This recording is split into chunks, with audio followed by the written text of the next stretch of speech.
As Mr. Sedlar said, we did a study in sports journalism, sports media, podcasting, and we called it around the old 160. We'll just get right into it, how we came about it. So as Mr. Sedlar said, in May of 2020, as you all know, that was kind of the low point for all of us. We were all really bored. COVID was at its height, and my dad is good buddies with the coach at Liberty University, Coach McKay, and I wanted to reach out to him and say, hey, do you think maybe I could interview you for our radio show for School Bishop Radio, for those of you that don't know? And, I was nervous as all hell. It was really bad. It was really, really bad if I listen back to it now, which is basically a year minus a week from today would be the day I interviewed him. And it was great to, even though it was bad, I got to pick the brain of someone who has won multiple ASUN championships, who's had, I think, 3 or 4 NCAA tournament berths at his own program, and not to mention the time that he was an assistant under Coach Bennett at Virginia.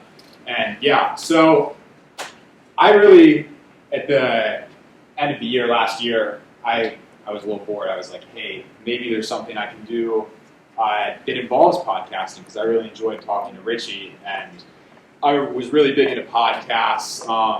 As you can see up here, we got Titus and Tate, North Carolina, Ohio State alums. Titus was a walk-on at Ohio State, and they're really successful in the college basketball world. Pardon my take, I'm sure lots of you all know about them. Big Cat and PFT commenter, and there's John Rothstein.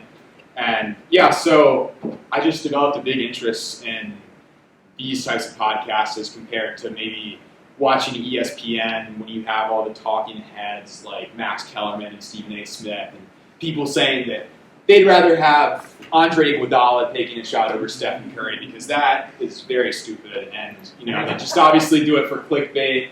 And it's really nice to get a better perspective on stuff, because people like Mark Titus and Tate Frazier, they're more of the jokesters in the world, but they talked about, they're like the bag dropping boys, the bag boys. They talk about all the scandals, the Rick Pitino stuff, Will Wade, LSU, Louisville. And they just made me have so much more of an interest in sports journalism. And then they left the Ringer. It used to be called One Shining Podcast, and my heart was ripped out, so I had to find a new podcast to listen to. So it was a trial and error process. I started listening to people like Bill Simmons, Pardon My Take, JJ Redick's podcast, Ryan Russillo podcast, Ringer NBA show, which I talked about earlier in my counselor talk, The Mismatch with KOC and Verno, the group chat with Jay Kyle Mann and Jonathan Sharks, Ringer NBA University with Jay Kyle Mann and KOC, Real Ones with Logan Murdoch and Raja Bell, and The Answer with Chris Ryan. And, I try to listen to most of those on a weekly basis. And it was just really nice to hear people talk about their craft that they're so obviously passionate about. And, it really just gives you more of an insight into the actual world than you get from watching, like The Jump or Pardon the Interruption, and the 4 o'clock slot and 5 o'clock slot that ESPN has. So a couple of days before the advanced study application was due, I texted, or Teams or whatever we used back then, Slack was it, I suppose, and I texted Mr. Sedlar because he's obviously the basketball coach. I know he's great with technology, and I asked him if he could be my advisor for an advanced study that did something in this world of me interviewing folk in the world of sports media, because I wanted to see if I had a legit interest in going into the field. And because I distinctly remember him saying it's not going to be easy, it's going to be a lot of work. None of this is something that you can do last minute. It's a thing that you're going to have to do over the entirety of the year.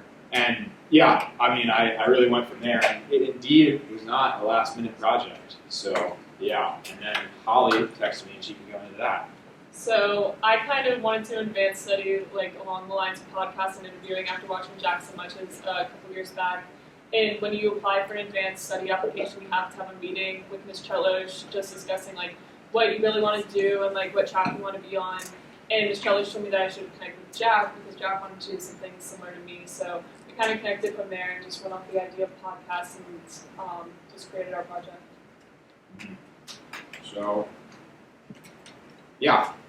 a little bit about our podcast. I kind of hit a little bit of it earlier, but the name around the old 160. I kind of pulled it. It doesn't, in hindsight, I wish I chose a better name because, at the beginning of the year, we obviously wanted to interview people from off campus that, didn't really have a relation to BES, but I didn't know how realistic that was, but it turns out it was very realistic. But, around for those of you that don't know, the old 160 is BES's nickname.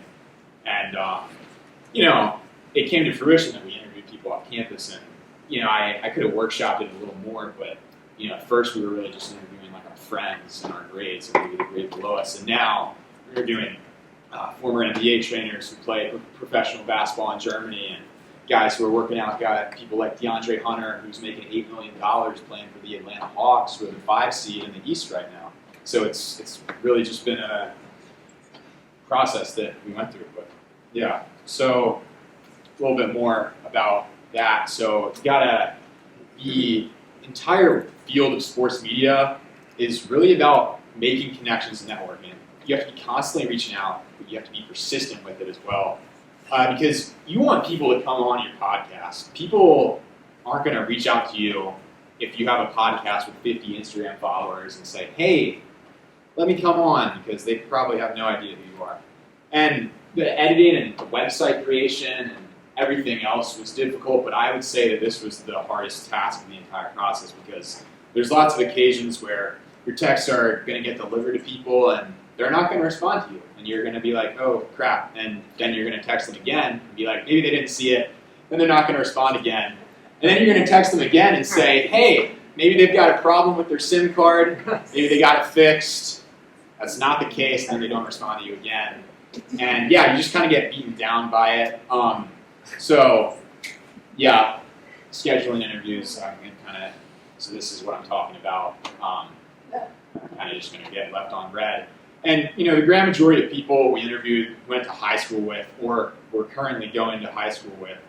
And so the outreach part was easy at first because they were just a text away from people like Ish or people like Jalen. And, but even for someone like Ish, we had to wait till Oral Roberts got back from the Indianapolis March Madness bubble because of their crazy schedule. And, once we got into our more prominent interviews, like Devin Hall, who used to play at UVA, played on the OKC Thunder, the OKC Blue, and now he's playing for Borussia Dortmund in Germany. That was a difficult process to schedule, along with Damon Altizer, who's a trainer based out of Charlottesville, who's a walk-on at UVA. And, when we were scheduling with Damon, Mr. Nicholson, who's back in there, thank you, Mr. Nicholson, can't thank you enough for it. He knew Devin Hall's brother, who played football at Virginia, and there was a lot of communication. Him being the middleman, I would send communications on when we were going to talk with him, and it was really helpful to have someone. And Devin, obviously, he lives in a very different time zone than us, so you had to take all of that into account. And being a basketball trainer for Damon, who's working on people all the way from middle school to the pro level, he's a very busy person, and it took him a very long time to respond, and, he was finally persistent reaching out, and he finally communicated to me last Wednesday, and I was back to him within a day, and I got the interview done. But, yeah, like I said, scheduling interviews, the flexibility part of this is key.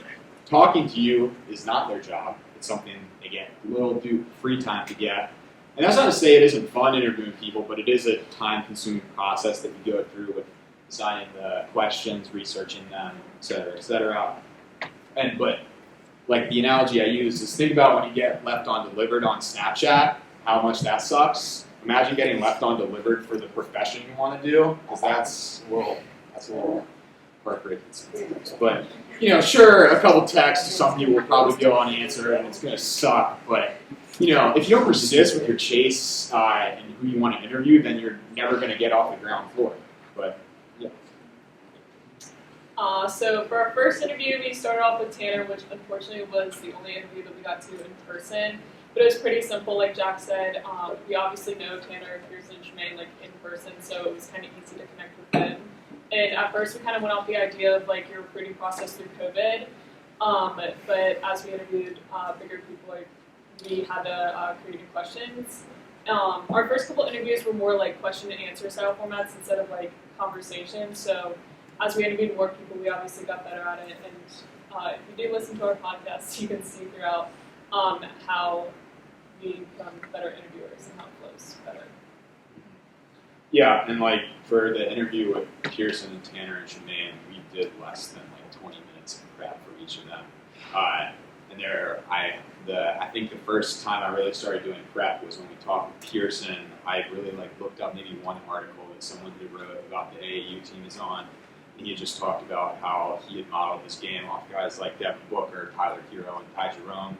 And yeah, I mean, that was the first time I really did some digging, and I was like, there's not that much to talk about with them. I mean, I guess I read a couple articles, but other than that, not a whole lot. And I got his basketball stats from Mr. Sedlar from the 3 games at that point they had played, and they were like averaging like 110 points per game. About it was a lot. And yeah, and then I did like a little bit of research. Like that was the point in time when James Harden had ate his way out of Houston, so to speak. And we talked about that a little bit. And yeah, so the next kind of, we got into some of our bigger interviews. I touched on it a little earlier. And, you know, with Ish, we talked about, obviously, his team, they upset 2-seed Ohio State. DeJuan Washington Jr. missed about 17 open shots, but, you know, that's besides the point. The Devin Hall from the Oklahoma City Thunder. But yeah, anyways, I guess Ish's team, they made it to Sweet 16. They lost to Arkansas on a buzzer beater, Max Asmus. If it goes in, they may be playing Baylor in the Elite Eight, who was the eventual national champion. And we talked to him about his coach, who was a former Scott Drew disciple at Baylor, Coach Mills, and just everything he's done for the program. Their dynamic scoring tandem of Max Asmus and Kevin O'Banner, who were top 10 in points per game in the country, along with notable names like Cam Thomas of LSU and Luka Garza of Iowa. And then for Devin, we talked with him. Obviously, 4-year UVA player, ACC champion, and champion the tournament in 2018, and then regular season champion in 2016 and 2018. And like I said, he played for the Oklahoma City Thunder, and he played for their G League affiliate, and now he is overseas in Germany. Jalen Llewellyn, most of y'all know him as well. Junior guard at Princeton. Obviously, their season, the Ivy League, canceled over the summer, and we talked with him about just how he came to BES coming from Canada. It was I think that was one of my favorite interviews because he was just super interesting. What it was like playing in Madison Square Garden, in Cameron Indoor, against like a team like the Zion and RJs and Cam Reddishes of the world, and just that experience. And then our most recent interview, Damon Altkaiser, walk-on at Virginia, trains lots of guys who are in the league right now. Devin Hall, Ty Jerome, Justin Anderson, DeAndre Hunter, Jay Huff, who's a draft prospect right now. And yeah, I think throughout this process, these 4 interviews that we did later in the year, we became much better interviews during the stretch run. We had more fluid questions, that things weren't quite as stagnant as they were at the beginning. You feel like you have more questions to ask the people too, because you're not seeing them on a day-to-day basis like we are with Tanner, Jermaine, and Pearson. So interview preparation takeaways that I had. This is the second hardest part behind networking. So I would say when preparing, you have to listen to previous interviews, watch some of their media availability sessions. Like for Ish's interview, that's obviously not Ish in the top right corner, but that's his coach, Paul Mills, and I watched a lot of his press conferences from the NCAA tournament to figure out some questions I wanted to ask about him. You want to look at their social media, like their Instagram and their Twitter, see what they tweet about, see what they're talking about on their Instagram stories or posts. You can gain a lot of talking points through this particular process if you know what their other interests are besides sport. Like for example, Jalen, very interested in Harry Potter. That sources are saying that is the reason he chose Princeton, because the buildings look like Harry Potter. But, doing something as simple as that as following them even shows your interests. And You got to rewatch their tapes, see what they excel in if they're a player. Because stats can only take you so far. You can use stuff like Basketball Reference, Synergy, Cleaning the Glass, all those just analytical pieces and websites that you use for research. But the stats can only take you so far because, you can't look at it from a one-sided dimension. But yeah, and then other things like newspaper articles and blog posts. I asked other people to tell me stories about who I'm interviewing. For example, when I interviewed Devin Hall, I talked to my dad and Dr. Dabney, who they both graduated from Virginia, longtime fans of the basketball program. I wanted them to tell me stories about what Devin did while he was at Virginia, because he obviously redshirted there, and then he was a 4-year player, second-team All-ACC, super talented guard. And I wanted them to recall so I could gain more knowledge and background. And then, Devin was on Oklahoma City when the NBA bubble season was happening, so I wanted to ask him. I listened to Jared Dudley, who a longtime veteran on the Lakers, and I listened to him go on Phil Simmons of the Ringer.com's podcast to talk about the NBA bubble, so I could ask Devin a couple questions about it and gain some more insight on it. And I would even look at articles from UVA beat writers, Oklahoma City beat writers, Oklahoma City Blue beat writers, and just all the et cetera, like Virginia Beach, just like journalists, because that's where Devin's from.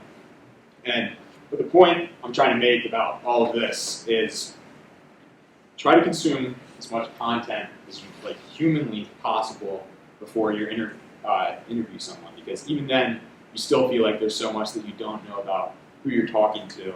And you can obviously gain more of that if you're super prepared and very capable and knowledgeable about the process you're going through. I mean, hell, for even one of the interviews, I looked at someone's LinkedIn profile, so that just goes to show how far you can go. So as Jack said earlier, our script kind of evolved throughout the people that we interviewed. So Jack's going to pass out 2 different scripts. On the left, we have our first interview script, which are notes with Tanner. And then on the right are notes from the Damon interview. We usually spend about 2 hours researching guests before we interview them. You can see throughout the year our questions became better and more specific. There were sometimes times where you would ask a question and it just took them a second to answer because you were put on the spot. We didn't give them questions beforehand.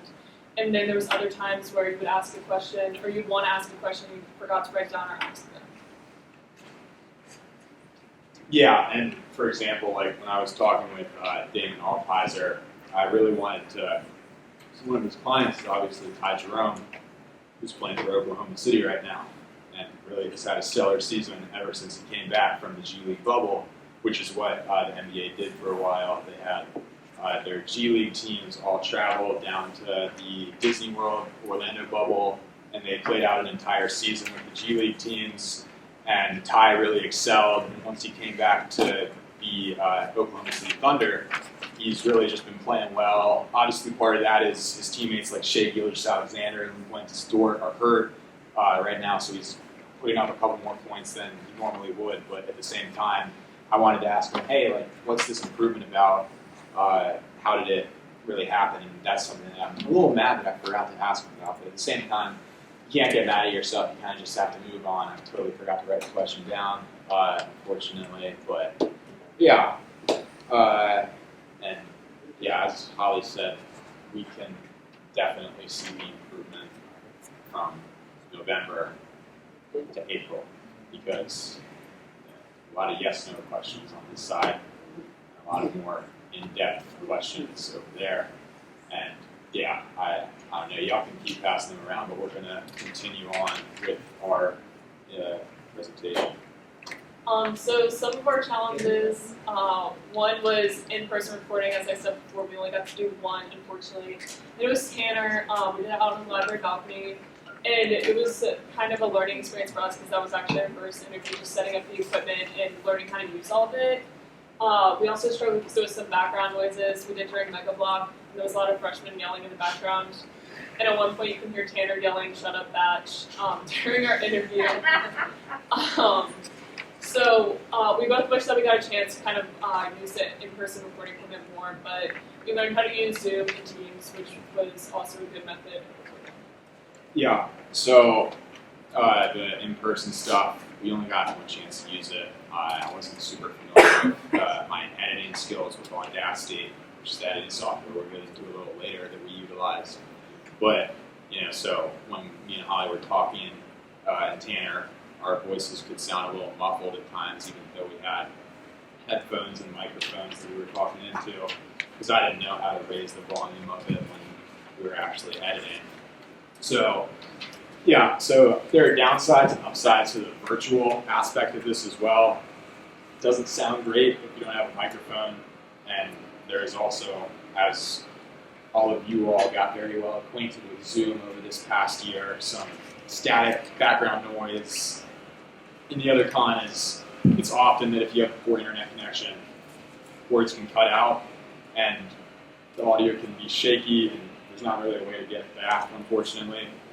The upside is that most everybody has Zoom now, so most people know how to navigate it, and it's pretty smooth and sailing.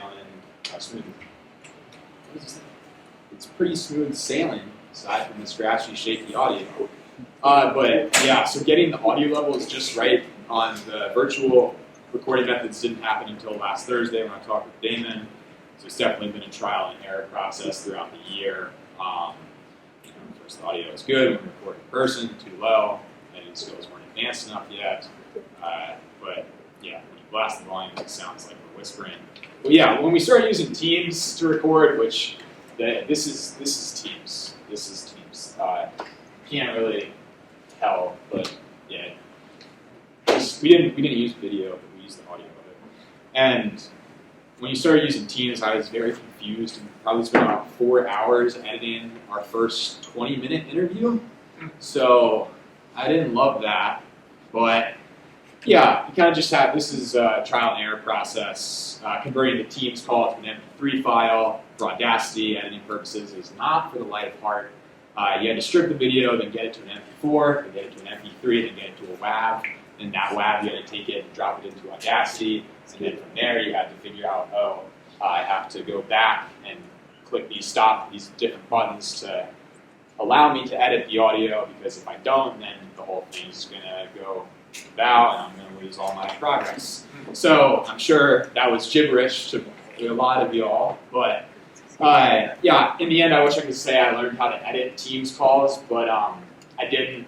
I really just played around with it every time I had to edit an interview, and that's something I wish I learned how to do. There's not a lot of tutorials on the internet either, but Zoom was my savior, I would say. It made the world incredibly easy when it came to editing. Once you're finished recording a Zoom call, you literally just, it'll say the file will convert to like an MP3 or in video once you finish the call, and then you can literally convert it to a WAV file and drag it into Audacity. Then you can just edit it from there, and it makes life so much easier. And yeah, I got a microphone for Christmas. That's like one of the things I asked for, and I didn't really know how to use it until last week. So I learned how to use it in the end, but like it sounded like I was just like talking really like aggressively without it. And yeah, so you can see the microphone there. And I figured out, hey, I need to turn the gain down on this so I'm not talking so loud into the actual microphone. And I put headphones back so the feedback wouldn't bounce back from my computer into the microphone. But yeah, so like I said, the editing software we used was Audacity. And Audacity editing for me really just entailed listening back to the audio again.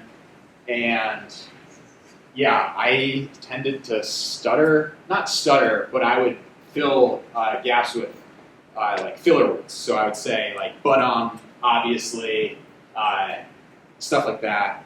And I did a lot in the presentation too. I swear it's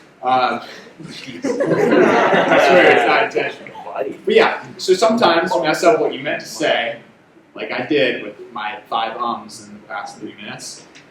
And yeah, so you match it to the appropriate level volume. And for some interviews, I did a solo segment where I would talk NBA for like 5, 10, 20 minutes. And college hoops, I would either place that before or after. I would convert it to an MP3 after that. You can see this right here is our intro song. This is what I call a pod swoosh. It's like this transition thing I use. It goes shh, and then I go into the interview. And this is the intro.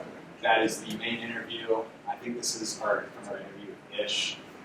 So I have an intro where I talk about the Jalen Suggs shot from the UCLA game. I'm sure most of you all saw that, and how Baylor went from, in 2003, having Scott Drew take over the program when a player killed another player. There were NCAA violations where it was just paying for scholarships, which is just so illegal. And just I kind of praised Scott Drew and gave him his flowers for winning a national championship. And I talked with Ish about the Indianapolis March Madness bubble experience, and then just closed. I said, thanks for joining us. And then I have another pod swoosh right there, and then our outro. But, So another source of media we learned how to use was creating a website, which at first was really difficult, but once you got the basics of it, I figured out how to use an RSS feed. So basically, it's on the next slide, but there's a link.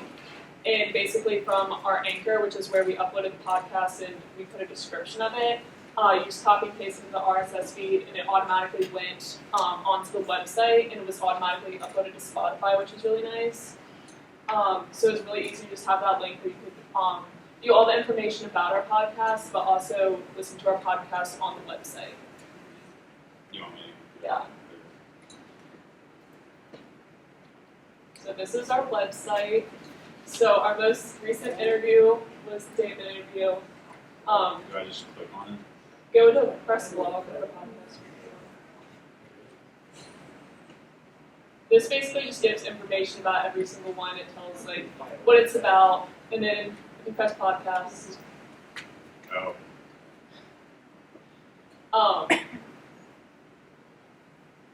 You can literally just press play, Jack, if you go over the picture, the David picture. Oops. You can literally play it just from the website, and it tells you what it's about. There's a little picture. This is our intro.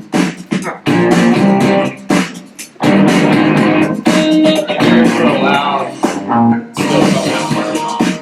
Today we have Dave and all-time driven training joining us on this April 22nd, 2021 edition of Around the Old 160.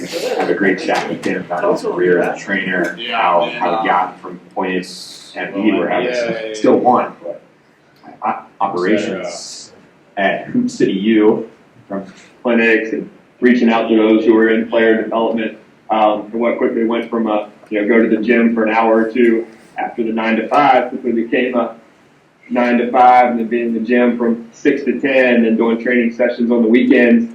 So just been very fortunate that what kind of started as a side hustle or a passion project has now become the full-time job. My wife was in grad school at Duke when we moved down there for a bit. We kind of always set the goal that once driven got to a certain point, then that would be the full-time job. Thank you for your time, Damon. It was awesome talking to you. For sure, man. Thank you, and definitely good luck with the rest of your school year. Thank you so much. See you around. Awesome. Have a good one, man. Thank you. You as well. Thanks for listening to Around the Old 160. It was truly an awesome year. Looking forward to Expo Day on Monday. And I can't thank everybody enough for listening along the way. It's truly been awesome. And an intro. Have a great day. Fade in. And I have to fade out. As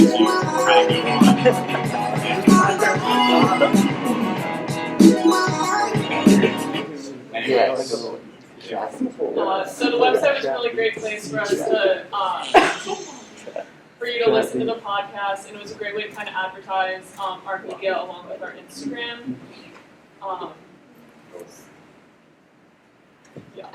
Wait, you can go back. So I use Spotify, like I said before. Jack would send me an MP3 file, and I would upload it to Anchor, and then just put our little description, and it would automatically upload to our Spotify. And through Anchor, you can see how many plays it has, how long it is, obviously. And if we were like a real podcast and like we want to make money off of it, you could have like a sponsorship through Anchor, which is really cool. And so through Spotify, which is a great way to listen. We have Instagram. We also created an Instagram account, which just kind of gave us a way to connect with listeners, and another way to advertise and just like get our podcast kind of out there for all of you. Yeah. So our goals. So over the summer, after Holly contacted me, we met at Starbucks and we were like, what do we want to do for this entire year? So we wrote down just every possible person. There was like a list of like 30 people maybe that I was like, these are people that I possibly want to interview and Holly possibly wanted to interview. So then we met with Mr. Sedlar and we came up with 3 different goals that we wanted to achieve throughout the year. Those 3 goals being become better and more fluid storytellers through podcasting. So kind of what that means is that, like we said, when you guys have obviously seen me pass around, or you all have passed around the scripts, we wanted to rely less on the scripts and rely more on actually connecting and talking with the people that we were interviewing. We didn't want to have to use the script as a crutch, but we could really fall back on it if we needed to towards the end of the year. And yeah, you become more fluid, you become more comfortable with people you talk to, you work up from the people you're going to government class with to people who are playing the highest level of basketball. And yeah, I think we definitely achieved that, and you wanted to hit creating a brand. Yeah, we just kind of discussed like just making a logo, making a website, making an Instagram, just ways for us to connect with our listeners, and like we have like a color scheme that we wanted to use, just really putting it all together to create Brown Milk 160. And third thing, which I think we did achieve for the most part, but obviously there were a couple of hiccups along the way with Teams editing and whatnot, is understanding the editing and recording software like Zoom, Teams, Audacity, all of the above, how to edit, how to so the music that you heard was, none of you have ever heard those songs before. The reason is because we can't use copyrighted music without paying for it, so we had to go to a website called artlist.io, and Mr. Sedlar was helpful in that we sent the songs we wanted from him, from the website. He got them for us, and he sent us the MP3 files, so we use that for every intro and outro of a podcast. And yeah, that's just one thing I forgot to hit earlier. But yeah, and then journaling. So journaling was actually a pretty fun experience. I was kind of anti-journaling at first. It wasn't because I didn't want to do it. It was because I was lazy. So the point of journaling is to really just, try to do at least like one entry per week over the past couple months with what's going on with the advanced study, but also what's going on in my life. For example, in my most previous entry, I talked about how ridiculous, how on a different planet Stephen Curry has been these last couple of weeks, because that's something I really think we're all going to remember is Steph Curry averaging 40 points per game on 51% true shooting in the month of April. That's something I'm going to tell my kids. And having to get into physical therapy because I'm an idiot, that's another thing I talked about this week. The planning that went into the counselor day and the payoff that we got, it was really fun watching that. And it's fun to look back on stuff from a few months ago, and I'm glad I had my instant reaction to the Jalen Suggs shot against UCLA where he hit the half-court bank. You all know what I'm talking about. And yeah, or writing about stuff that was just like bothering me so you can get it out on a document and you don't have to let it fester in your mind. And I just remember when I was listening to a podcast, J.J. Wright's podcast, it's called Old Man and the Three.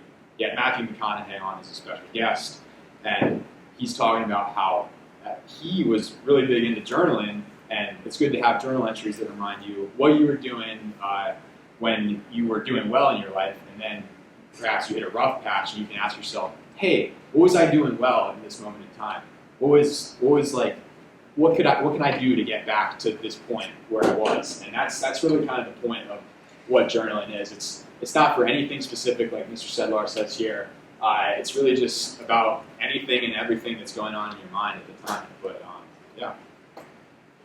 So for our final product, we accomplished 7 interviews, created a website, accomplished creating our brand, learned how to work the editing software, developed people skills, and learned how to interview, navigated through online interviews, and became better storytellers.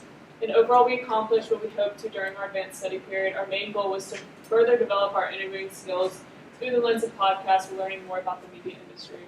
And I think we really accomplished that. We kind of have worked on our advanced study literally like in the summer till now, so I think we did a good job of consistently keeping up with it and putting the work in for it.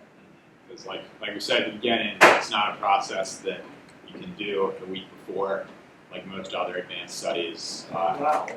It's not a slight. Wow. It's just. It's not a slight. Wow. I mean, I know we all have friends. We all have friends that did it a week before. So that's a lot down. Anyways, I didn't mean to crap on any other advanced studies. If I did that, I'm sorry. It's like grinder. But yeah, does anybody have any questions for us? Wow. Okay. So Zach, one of the big goals that you said was to become better or more fluid storytellers, I guess. Thinking about you all and storytelling, what is something that you teach learn about yourselves in this process? That's a good question. I think that what I learned is that before interviewing someone, I have like the compulsive-ish need to like really know a lot about them, so I don't like even just like researching them. If it was like if I spent 15 minutes on it, I don't think I would feel comfortable interviewing that person. I think I would need to read up on them a lot more, watch the tape, quote unquote, and really just learn a lot more about what they've done in their career, and if they're a player, what their strengths are, what their weaknesses are, what's something that they could improve on. But yeah. Yancy. Well, you didn't answer my question. That was directed at both of you. What I did feel like that's a conflict of interest for my mom. I think I was answering. Shot at the bomb.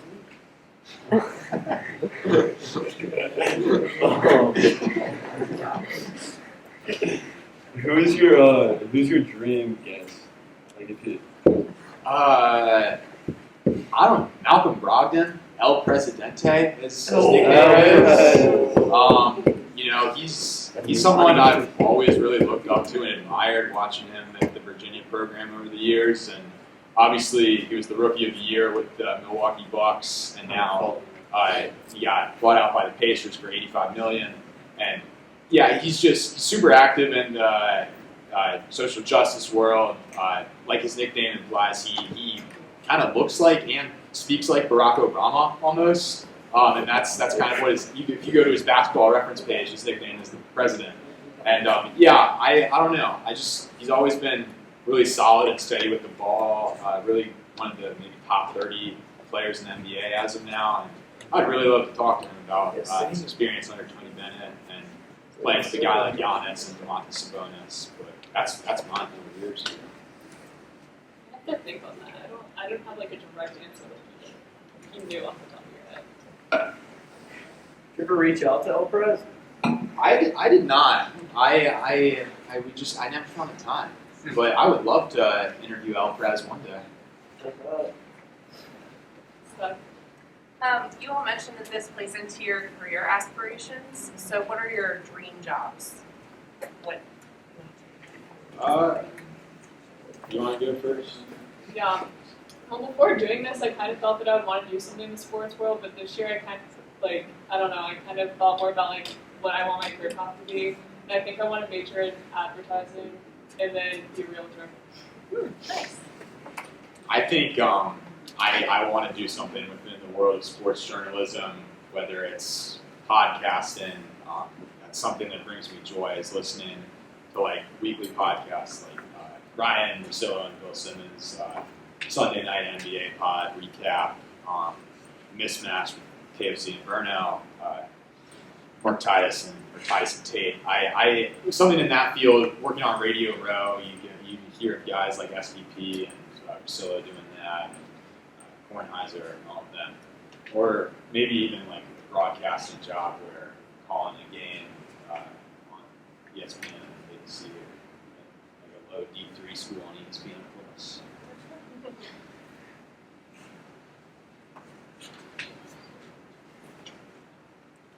So, how do you plan to continue your podcast dreams into the college world? Like, do you have any plans? So I believe I am going to Elon. That's the plan as of now, and they've got a great sports journalism and communications program. They've got great editing booths. It's obviously central to schools like they have big ACC schools like Carolina, Wake, State, Duke, and it's really close and central to all of them. You can make those connections. I'm obviously going to keep in touch with the people here, connections that I've made with the basketball team. I hope to go to some AAU events over the summer and just keep constantly connecting and reaching out and networking with people. But yeah, Are y'all about to keep this podcast going? maybe create a new iteration. I don't know. I'll have to see what it goes. You should link with Magic Mixtape. Mixtape, I yeah. want 60 to the moon. See where it goes. You plan on passing it down to any, like, rising seniors or anything like that? No, No? they can't. Respect. Oh, they got it. Yeah. Heard it. No handouts. Yeah, that's it. Good.